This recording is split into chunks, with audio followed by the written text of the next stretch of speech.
हे दोस्तों नमस्कार। एक बार फिर से स्वागत है आपके अपने यूट्यूब चैनल देव जी के ट्रिक्स में। तो दोस्तों हम लोग यहाँ पर डेली की तरह हिंदी का फुल टेस्ट लगाएंगे, जहाँ पर आपके 40 महत्वपूर्ण प्रश्न हैं, काफ़ी अच्छे प्रश्न हैं।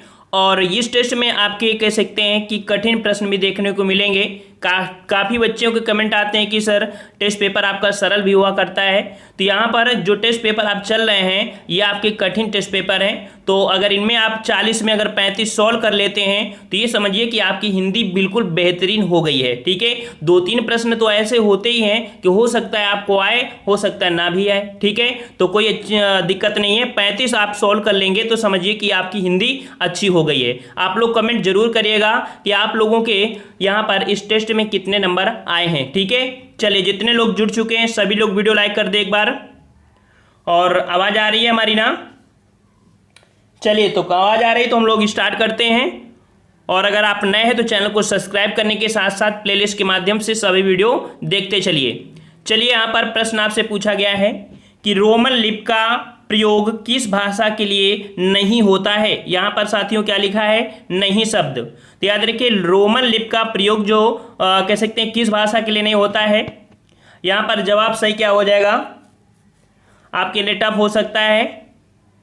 और यहाँ पर जवाब आ रहे हैं, बिल्कुल सही जवाब यहाँ पर आपका हो जाएगा बी नंबर, कुल्लई। ठीक है, याद रखिएगा कि रोमन लिपि का प्रयोग जो आपका होता है वो कह सकते हैं स्पेनिश, जर्मन, फ्रेंच अर्थात जो विदेशी भाषाएं हैं वहाँ पर प्रयोग आपका रोमन का होता है। बल्कि एक कुल्लई भाषा जो आपकी है ये आपकी हिमाचल प्रदेश की क्षेत्रीय भाषा है। ठीक है, हिमाचल प्रदेश की क्षेत्रीय भाषा है, इस कारण ये रोमन लिपि की भाषा में प्रयोग नहीं होती है। याद रखिएगा ऑप्शन राइट आपका बी सही हो जाएगा। ठीक है, चलिए नेक्स्ट क्वेश्चन दिया है कि निम्न में से किस शब्द का समानार्थी भीरू है। किस शब्द का समानार्थी भीरू है? भीरू तो आपको पता होना चाहिए भीरू का अर्थ क्या होता है, भीरू का समानार्थी क्या होता है। तो याद रखिए भीरू का समानार्थी कायर होता है। क्या होता है? भीरू का समानार्थी कायर होता है। इसलिए ऑप्शन राइट आपका बी सही हो जाएगा। जिसका जवाब बी आया है बिल्कुल सही जवाब है। नेक्स्ट क्वेश्चन है टिड्डी शब्द का बहुवचन क्या है। टिड्डी शब्द का बहुवचन, चलिए साथियों टिड्डियों का प्रकोप चल रहा है और यहां पर आपको बताना है टिड्डी शब्द का बहुवचन। सही जवाब क्या हो जाएगा? तो यहां पर ऑप्शन बिल्कुल सही जवाब आ रहे हैं टिड्डी दल। ठीक है, आपने सुना होगा कि टिड्डी दल आपका उड़ता हुआ इस क्षेत्र को नष्ट कर दिया, ये ऐसे आपने सुना होगा ना। तो ऑप्शन आपका सी हो जाएगा टिड्डी दल। ठीक है, नेक्स्ट क्वेश्चन है समभाषा से आशय क्या है।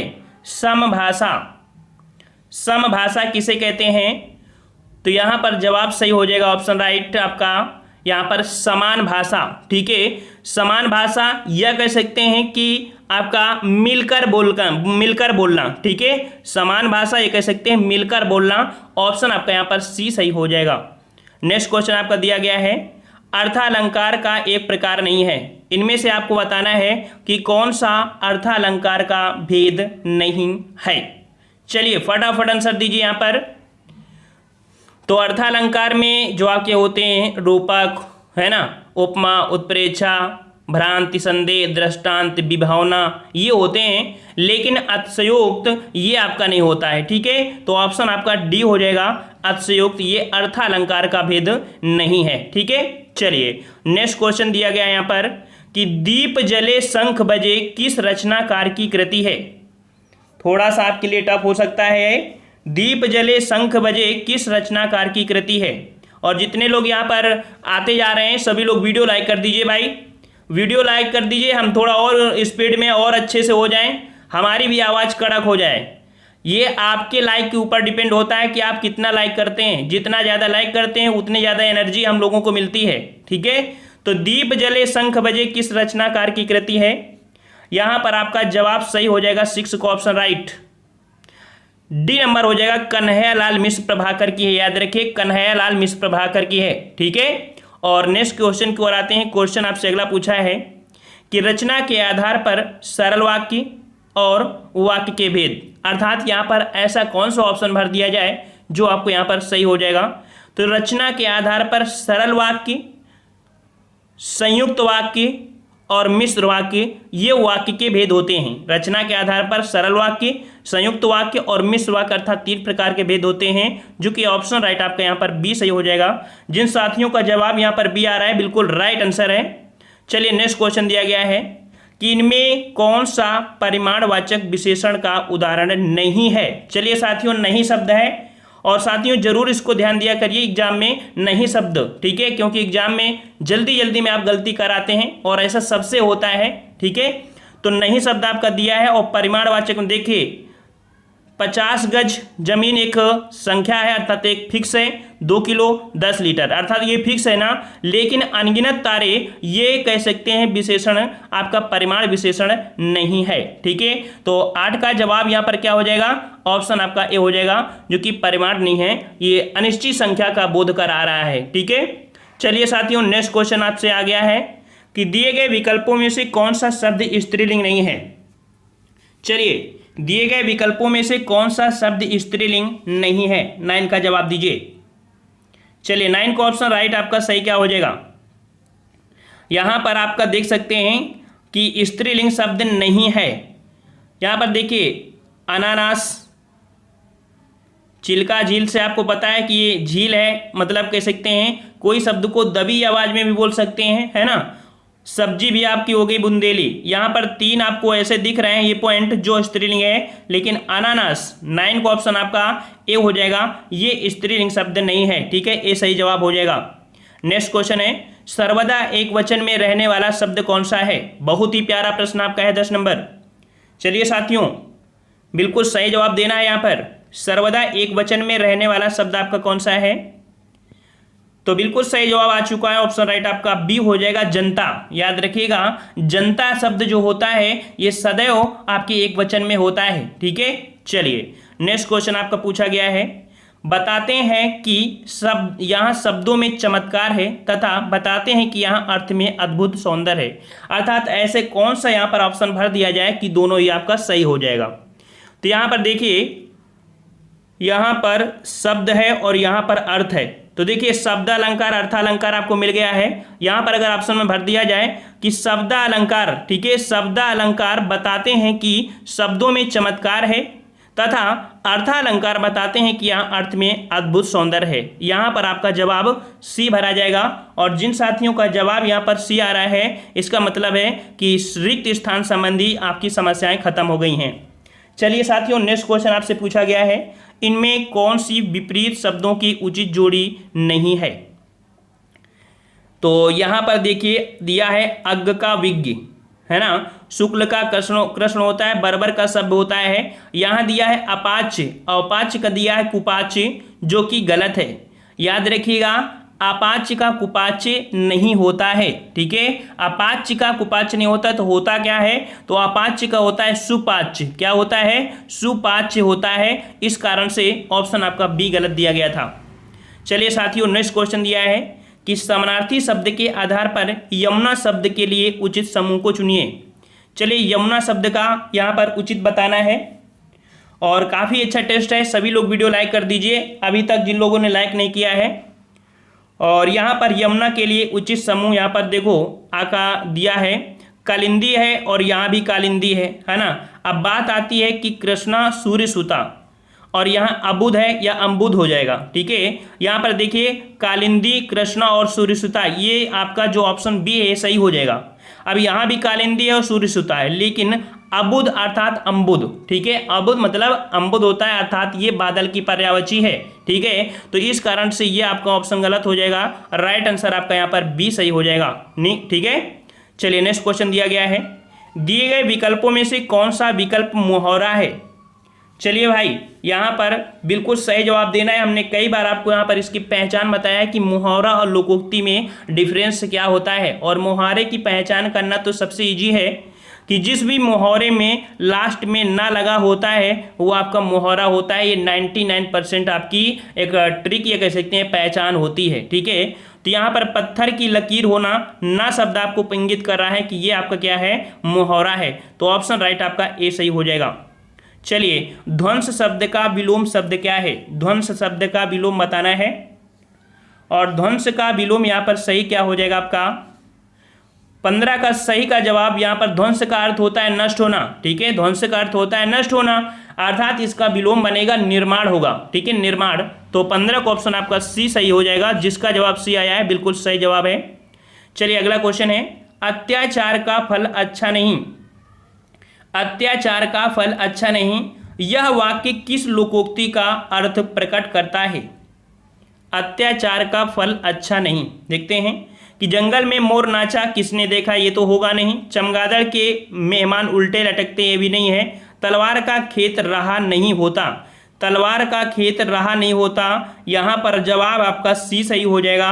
अत्याचार का फल अच्छा नहीं होता अर्थात तलवार का खेत हरा नहीं होता है, हरा नहीं होता है, ऑप्शन आपका सी हो जाएगा। चलिए साथियों, तुलसी मन मंदिर में बिहरें, यह पंक्ति किस अलंकार से अलंकृत की गई है?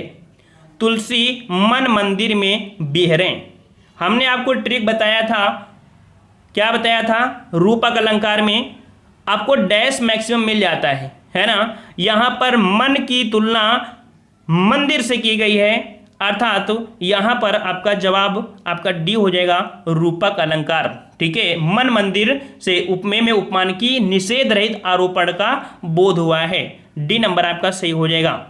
चलिए साथियों, नेक्स्ट क्वेश्चन दिया गया है कि निम्न में से कौन सा वाक्य सामान्य भूतकाल का है?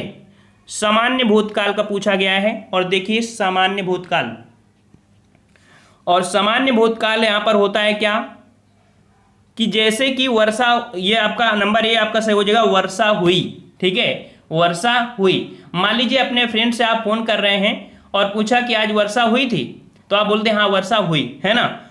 तो यहाँ पर कह सकते हैं कि जो अभी अभी वर्षा होती है इसे बोलते हैं, जो जस्ट काम होता है उसे बोलते हैं आसन्न, मतलब पास में या समीप होता है। तो ये तो आपका नहीं होगा, यहाँ पर जवाब आपका क्या हो जाएगा, वर्षा हुई, ये आपका सामान्य भूतकाल का है, ठीक है, ए नंबर। नेक्स्ट क्वेश्चन, जातिवाचक संज्ञा, सर्वनाम, विशेषण, क्रिया, अव्यय शब्दों से शब्द बनाए जाते हैं। यहाँ पर जातिवाचक संज्ञा, सर्वनाम जो आपके हैं, और विशेषण, क्रिया, अव्यय से जो आपके बनाए जाते हैं वो भाववाचक संज्ञा बनाए जाते हैं, ठीक है, क्या बनाए जाते हैं? तो भाववाचक, ऑप्शन राइट आपका जवाब हो जाएगा डी नंबर। नेक्स्ट क्वेश्चन दिया गया है, कह रहा आपसे, वरिष्ठ साहित्यकार काशीनाथ सिंह को उनकी कृति रेहन पर रघु, रेहन पर रघु के लिए किस सम्मान से सम्मानित किया गया? रेहन पर रघु किसकी कृति है? यह आपकी काशीनाथ सिंह के है, और काशीनाथ सिंह का जो जन्म हुआ था ये आपका जीयनपुर पड़ता है कहीं आपके वाराणसी में, जीयनपुर, ठीक है, वाराणसी में हुआ था। और इनको कह सकते हैं 2011 में साहित्य अकादमी पुरस्कार दिया गया था, ऑप्शन आपका बी हो जाएगा, यह आपका 2011 में दिया गया था, रेहन पर रघु। नेक्स्ट क्वेश्चन दिया गया है कि कोई सज्जन आपको बुला रहा है, इस वाक्य में किस सर्वनाम का प्रयोग हुआ है?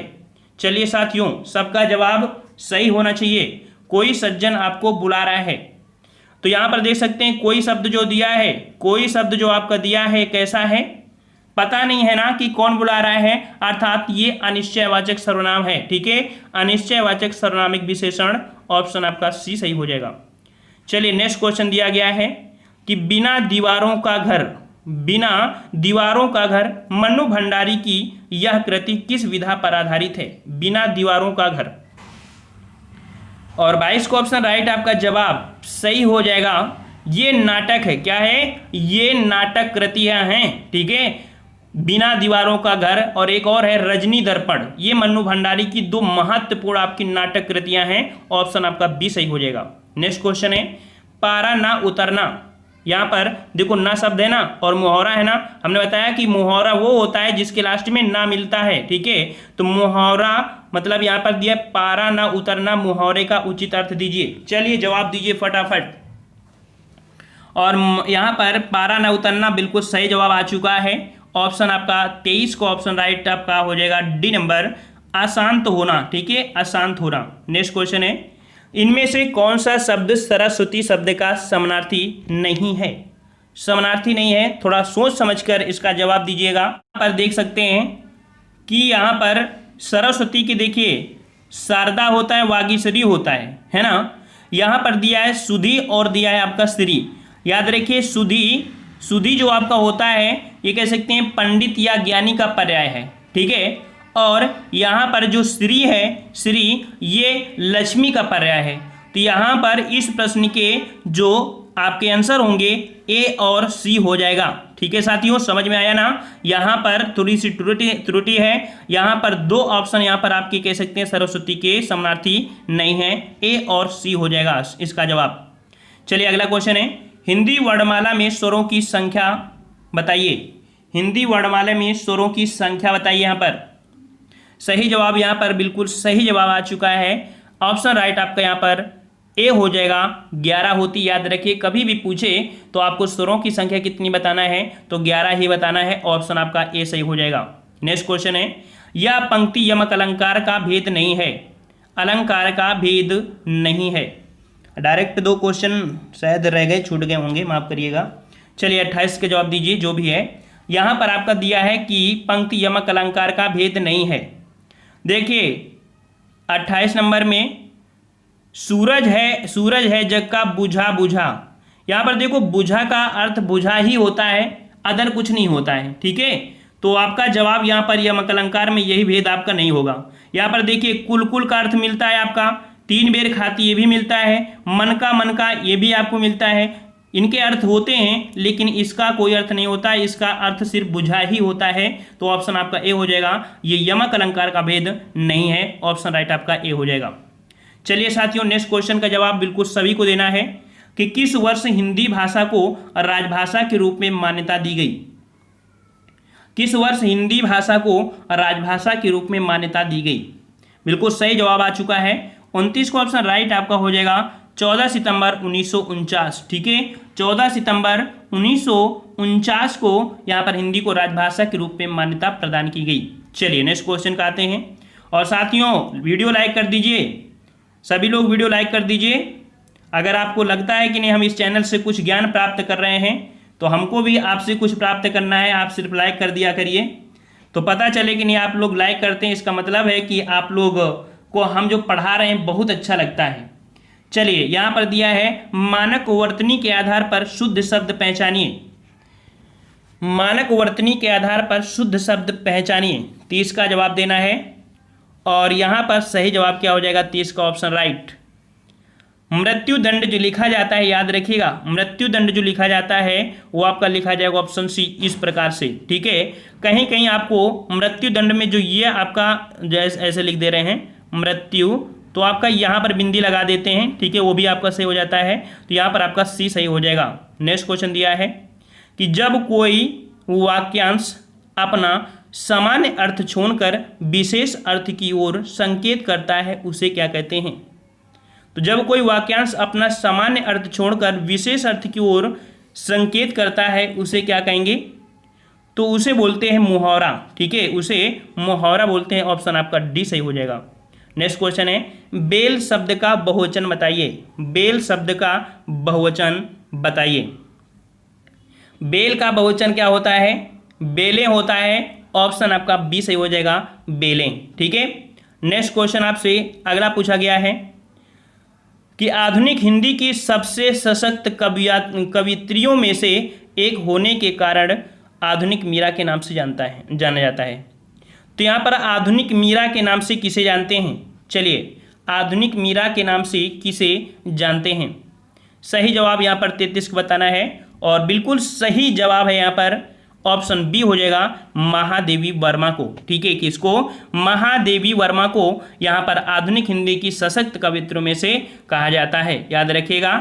और इन्हें यामा रचना के लिए 1982 में ज्ञानपीठ पुरस्कार भी मिला था, ठीक है। चलिए नेक्स्ट क्वेश्चन दिया है कि 34 से 36 यहाँ पर गद्यांश दिया है। हमने आपको बताया था गद्यांश को देखकर ये मत समझना कि ये गद्यांश है, कभी कभी ऐसा होता है कि इसके जो शब्द होते हैं वो गद्यांश से मिलते नहीं हैं, बिल्कुल अलग होते हैं। जैसे कि आज के गद्यांश में ये जो प्रश्न दिए हैं गद्यांश में वो गद्यांश रिलेटेड नहीं होंगे। देख सकते हैं कि इसी से कुछ वर्ड लिए गए हैं लेकिन उसका अर्थ पूछा गया है जो कि यहाँ पर आपका दिया गया है। देख सकते हैं कि वे धैर्य और संयम बनाए रखते हैं, इस वाक्य का काल पहचानिए। देखिए ये गद्यांश में क्या दिया था, या पढ़ेंगे तो ऐसा नहीं है, लेकिन इसकी पहचान करने के लिए आपको दिया है। तो वे धैर्य और संयम बनाए रखते हैं। आप लोगों को इसलिए बता रहे हैं क्योंकि आप ऐसा मत समझिए कभी कभी टाइम नहीं होता है तो बोलते हैं गद्यांश को हम बाद में सॉल्व कर लेंगे, और बाद में ऐसे होता है कि गद्यांश के क्वेश्चन नहीं होते, वो गद्यांश रिलेटेड कुछ वर्ड ले लेते हैं जो कि आपके जनरली क्वेश्चन होते हैं, है ना। तो गद्यांश को भी थोड़ा सा देख लिया करिएगा, ठीक है। तो वे धैर्य और संयम बनाए रखते हैं, ये जो वाक्य है ये किसका वाक्य है? तो यहां पर जवाब हो जाएगा सामान्य वर्तमान काल। किसका है? ये सामान्य वर्तकाल है, ठीक है। ऑप्शन आपका सी हो जाएगा। नेक्स्ट क्वेश्चन है, वीर शब्द का स्त्रीलिंग क्या है? वीर शब्द का स्त्रीलिंग क्या है? आपके मैच खा रहा है गद्यांश से? नहीं खा रहा है ना। तो यहां पर वीर शब्द का स्त्रीलिंग क्या हो जाएगा?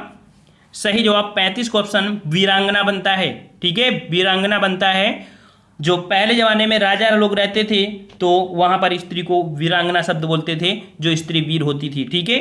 चलिए नेक्स्ट क्वेश्चन है कि अडिग शब्द में निम्न में से कौन सा प्रयुक्त किया गया है? यहां पर आपको बताना है कि अडिग शब्द में क्या प्रयुक्त किया गया है। इन ऑप्शन में संज्ञा, अव्यय, प्रत्यय, उपसर्ग, क्या शब्द होगा? तो यहां पर अडिग शब्द जो आपका है, यहां पर आ शब्द जो आपका है ये आपका उपसर्ग है और इसका अर्थ होता है नहीं, ठीक है। तो यहां पर आपका जवाब सही हो जाएगा आपका क्या? डी नंबर, उपसर्ग हो जाएगा। आ शब्द आपका यहां पर उपसर्ग है, ठीक है। चलिए साथियों नेक्स्ट क्वेश्चन है कि दो या दो से अधिक अत्यंत समीपस्थ वर्णों के मेल से जो परिवर्तन होता है वह क्या है? यहां पर सही जवाब देख सकते हैं दिया है संधि। संधि विच्छेद तो हो नहीं सकता है ना। यहां पर संधि 37 को ऑप्शन आपका ये हो जाएगा कि दो या दो से अधिक अत्यंत समीप वर्णों के मेल से, और वर्णों के मेल से आपकी संधि बनती है। ऑप्शन आपका ए सही हो जाएगा। नेक्स्ट क्वेश्चन दिया गया है साथियों कि वर्ण शब्द, यहां पर देखिए रिक्त स्थान में क्या भरा जाए कि ये वाक्यांश आपका पूरा हो जाए। तो देखिए वर्ण होता है, पहले क्या बनता है? भाषा की सबसे छोटी इकाई क्या है? वर्ण है। उससे बड़ी इकाई होती है शब्द, ठीक है, और उससे बड़ी इकाई होती है पद। तो यहां पर आपका भरा जाएगा, पहले पद भरा जाएगा, फिर इसके बाद आपका होता है वाक्यांश, ठीक है, और वाक्यांश के बाद जो आपका आता है वो आपका बनता है क्या? वाक्य बनता है, ठीक है, वाक्य बनेगा। तो इस प्रकार पद और वाक्य ऑप्शन आपका डी हो जाएगा। चलिए साथियों नेक्स्ट क्वेश्चन है कि यह पंक्ति अनुप्रास अलंकार का उदाहरण है। देखिए यहां पर अनुप्रास अलंकार आपका कौन सा है? पहचान कीजिए फटाफट। अगर इसे पहचान नहीं कर पाए तो समझिए कि हिंदी में आपको अलंकार ये नहीं आते हैं। बिल्कुल सही जवाब है, सभी को यहां पर आ रहा है। अनुप्रास अलंकार हो जाएगा तरन तनुजह तट तमाल तरवर बहुछाए, ठीक है। यहां पर ता वर्ण की आवृत्ति के कारण यहां अनुप्रास अलंकार है। Very good. नेक्स्ट क्वेश्चन है कि कौन सा शब्द रक्त का समानार्थी अर्थ प्रकट नहीं करता? कौन सा शब्द रक्त का समानार्थी जो अर्थ है प्रकट नहीं करता है? 40 नंबर। तो देखिए रक्त के समानार्थी में रुधिर, लहू, शोषित खून आदि होते हैं। यहां पर दिया है रिपु, ठीक है, क्या दिया है? रिपु। रिपु का जो समानार्थी होता है वो आपका होता है शत्रु। क्या होता है? शत्रु होता है। इस कारण से आपका जवाब यहाँ पर ए सही हो जाएगा, ठीक है। कितना हो जाएगा? ए हो जाएगा। तो इस प्रकार से साथियों हम लोगों ने 40 प्रश्नों का यहाँ पर टेस्ट सॉल्व किया, जिसमें से 2 प्रश्न शायद आपके छूट गए थे। यहाँ पर आपको बताना है कि 38 प्रश्नों में आपने कितने प्रश्न सही किया है। साथ में हमने बता दिया है कि रात 10 बजे आपको जीके जीएस की एक क्लास चलती है जिसका नोटिफिकेशन नहीं आता है, तो आप लोग रात 10 बजे जीके के टेस्ट लगा सकते हैं। मिक्स टेस्ट होता है, धुआंधार तैयारी होती है। जीके अगर आपको मान लो हिंदी पढ़ लिया तो क्या हुआ? हिंदी पढ़ने से ही कुछ नहीं होगा। जब तक जीके नहीं पढ़ेंगे अर्थात सामान्य ज्ञान की तैयारी नहीं करेंगे तो कंपटीशन नहीं निकाल सकते हैं, याद रखिएगा, ठीक है। तो आप लोग 10 बजे आपको सुबह भी और 10 बजे रात को भी आपको 2 वीडियो यहाँ पर जीके के मिलते हैं, जिसमें से संपूर्ण जीके आपको हिस्ट्री, पॉलिटी आदि की कंप्लीट करा जाती है, ठीक है। तो रात 10 बजे आप लोग जरूर आइएगा, ठीक है। पसंद आया है ना? पसंद आया है, और जिन लोगों ने वीडियो लाइक नहीं किया है वो लोग लाइक कर दें, ठीक है। और इसके बाद हम लोग मिलते हैं नए वीडियो में, तब तक के लिए जय हिंद, जय भारत।